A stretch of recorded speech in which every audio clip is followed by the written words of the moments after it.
பெயர் சூட்டு தினத்தில் விருந்துண்டு இனிப்புண்டு. ஆனால் பெயர் சூட்ட உயிர் தியாகம் செய்திட்ட வரலாறு அறிவீரோ? மெட்ராஸ் மாகாணத்தை தமிழ்நாடு என பெயரிட வலியுறுத்தி விருதுநகரைச் சேர்ந்த தியாகி சங்கரலிங்கனார் உண்ணாவிரதமிருந்து இன்னுயிர் நீத்தார்.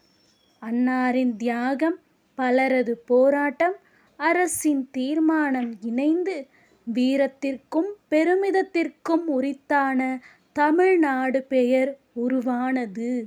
தமிழ்நாடு சிறு குறிப்பு. சங்க காலத்தில் தமிழகம், தமிழ் கூடம் என்ற தொல்காப்பியம் மற்றும் சங்க இலக்கியங்களில் தமிழகம் என்ற எல்லை குறிப்பு உள்ளது. நாயக்கர் மற்றும் ஆங்கிலேயர் காலத்தில் நாயக்கர் மாகாணம், மெட்ராஸ் மாகாணம், பிரிட்டிஷ் ஆட்சியில் சென்னை, ஆந்திரா, கர்நாடகாவின் சில பகுதிகள் உள்ளடங்கிய மெட்ராஸ் பிரசிடென்சியாக அழைக்கப்பட்டது. தியாகி சங்கரலிங்கனாரின் 76 நாட்கள் உண்ணாவிரத போராட்டத்தில் சென்னை மாகாணம் என்பதற்கு பதிலாக தமிழ்நாடு என பெயர் மாற்றக் கோரி 1956 உயிர் தியாகம் செய்தார். பிறகு அறிஞர் அண்ணா முதலமைச்சராக இருந்தபோது அவரது தலைமையிலான அரசு 1967 ஜூலை 18 தமிழ்நாடு என பெயர் மாற தீர்மானம் நிறைவேற்றப்பட்டது.